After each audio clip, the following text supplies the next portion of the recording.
what I would love to do is talk about another really cool experience that you put together. And I'm going to connect the dots for a bunch of our listeners, because you introduced me to Britnie Turner and Ariel, or the Ariel, as she likes to call it, arielbvi.com.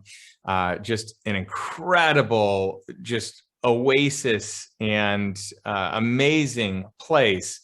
So Britnie, for those of you that haven't had a chance, one of the most downloaded, most talked about, most impressive podcast episodes I've done is the episode with Britnie Turner. So go back and check that one out. But I met her because of you, Chris, and I'd love for you to talk about, that island and what it means to you and why you put this trip together, because it's something special.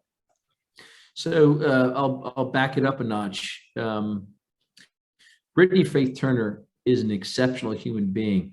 And you think about the people that you meet in your life and those that make real impact on you. And I tend to think that they do a few things really well. First, in the case of Britnie Faith Turner, she's incredibly successful by all definitions of success. She's a monster real estate person out of Nashville. She's been called the queen of Nashville real estate, little darling, all that stuff. That's great. But as you well know, there are a lot of people that are successful, and success is kind of transitory. It's fleeting. There's always someone who has more of this, that, or the other. And so in our lives and in the lives of your listeners, you meet a lot of people who you can deem successful. That's great. What I find infinitely more interesting, engaging, and at least to me, important, are the people that really focus on creating significance in this life. And back in 1996, I had the privilege of meeting a guy named Bob Buford. Wrote a book called Halftime. You know it because I mentioned great it book. before. Great and book. It's all about man's transition from success to significance. Britnie found not only her purpose in life, but found what she wanted to do to be significant at a relatively young age.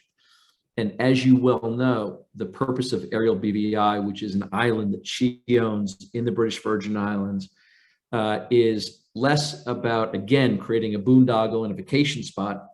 It's more about setting itself up as a catalyst for change in the lives of the people that attend and go there. Not too dissimilar to what we were doing on Necker Island. And of course, as you know, we literally did these trips back to back. We were on Necker, better part of a week. We were on Ariel BVI, I think 4 days. And what's interesting is I've been heavily involved with not only Ariel BVI as a island and as a opportunity and a platform for conferences and fellowship amongst like-minded folks and driven to create change in the world, but I've also been involved with the Ariel Recovery Group, which is our nonprofit side of her Ariel platform that right now is doing a lot of work in Ukraine, helping move orphaned children from war areas to safe areas, both in Ukraine and then also over the border into Poland. And I think as of my last conversation with her team, they have moved, I think, 1,300 or 1,400 orphans out of harm's way. And what I find really compelling about this 38-year-old, incredibly smart, dynamic, engaged, beautiful, wonderful person, along with her husband, is that they're on a mission to change the world and to better the world, literally at this point in time, one orphan at a time. And what I resonate with at a very core level is that manifestation of creating real change and significance in the world, because I think all of us have an opportunity to do it. A lot of us miss it. And so that the Ariel BVI is a wonderful venue, but it's a purposeful venue in terms of creating change. And I get pretty excited, as you well know, when it comes to moving the needle in the lives of especially the ultra high net wealth folks that I engage with across my different communities. And I find that that is my purpose in terms of creating that change and creating that significance. And that's where I find fulfillment in my life.